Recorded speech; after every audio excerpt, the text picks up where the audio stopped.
Мынау Атырау облысы Сарқынды су құятын Қараөзек деген жер.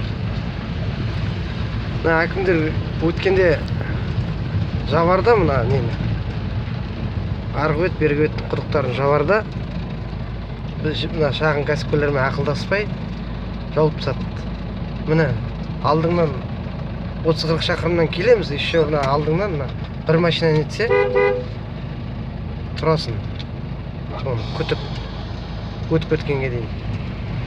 Құрметті елбасы, осы мына біздің Атырау облысы Ақжайық екіге бөлінеді. Сол жақ жағалау, оң жақ жағалау. Енді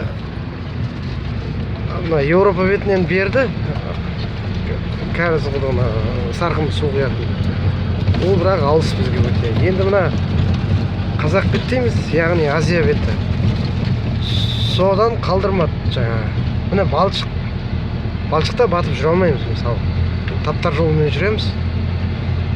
Енді осы мына Ожайып пен Шапкеновке шара қолдануыңызды өтінеміз. Мына Азия беттен Сарқынды су құятын бір кәріз құдығын аштырып берсеңіз. Оқшалау жерде көп жоқ емес, өтірік айтады жоқ деп. Насостарды үлгереді. Енді осы кешкесін қалада, кешкісін кептеліс біздерде. Үлкен кептеліс бар. Сол кезде 6-дан кейін елдер құдығын сол кезде қарайды жұмыстан кейін.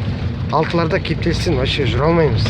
Арғы бетке өту үшін, Еуропа бетке өту үшін. Осыны енді құрметті Нұрсұлтан Әбішұлы, өзіңіз бірыңғай шешіп беруіңізді сұраймыз. Әріптестердің атынан. Көңіл қойып тыңдағаныңызға көп рахмет.